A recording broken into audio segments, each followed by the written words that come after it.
ఇది శాశ్వతం కాదు. శాశ్వతమైన దాన్ని వారు కూడా పంచిపెట్టాలి, వారు కూడా అనుభవించాలి.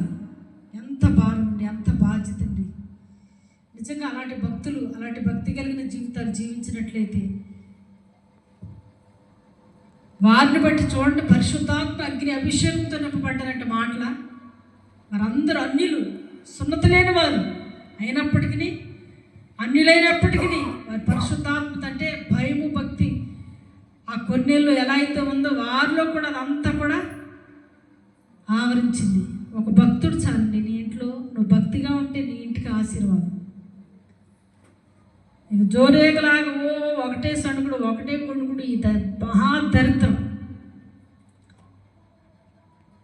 అలాంటి ఉంటే కొంపలకి నాశనమే. అదే నోటితో ప్రార్థన చేస్తారు, అదే నోటితో వాగుతూ ఉంటారు. జాగ్రత్త, చాలా భయం కలిగి ఉండాలి, చాలా నమ్మకంగా ఉండాలి. దేవుడు చూస్తున్నాడని భయంతో బ్రతకగలిగితే దేవుడు తప్పనిసరి నీ పరిస్థితులన్నింటిలో దేవుడు సహాయం చేస్తాడు.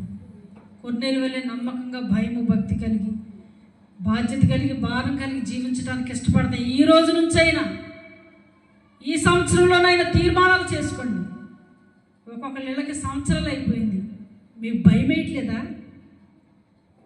దేవుని దీవెన ఒకవేళ నీ ఇంట్లో అడుగు పెడితే దేవుని నామాన్ని బట్టి, అబ్రహాం గారి గృహంలో దేవదూతలు, దేవుని ప్రతినిధులు వచ్చి అడుగు పెట్టగానే ఆ ఇంట్లో ఉన్నటువంటి ఆ గుడ్డితనం పోయింది. ఎంతోమంది గృహాల్లో అలా ఎంతోమంది భక్తులు అలాంటి కార్యాలు చేయగలిగినప్పుడు ఎన్నో ఆశీర్వాదాలు, ఎన్నో అద్భుతాలు చూడగలిగారు.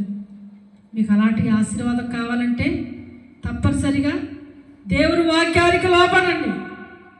మాకు ఈ ఆశీర్వాదాలు ఎక్కువైపోయినాయి, ఇక మాకు దరిద్రమే కావాలా, మాకు దైవ భయం వద్దు, దేవుడు వద్దు, మాకు ధనం వద్దు, మాకు భోగభాగ్యాలు వద్దు, మాకు పరలోకం వద్దు, ఇవన్నీ ఏం వద్దు అనుకుంటే కనుక మీ దరిద్రంలో మీరే ఉండండి, మీ రోత జీవితాలు మీరే కొనసాగించండి.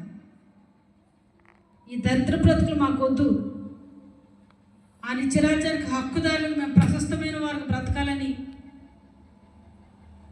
మీరు అలాంటి భయం కలిగి ఉంటే తప్పనిసరిగా దేవుని వాక్యం ఏది చెప్తుందో ఆ వాక్యానుసారంగా మీరు బ్రతకండి. మీ పరిస్థితులన్నీ మార్చబడతాయి. దేవుడి మాటలు దీవించగా ఈ సమయంలో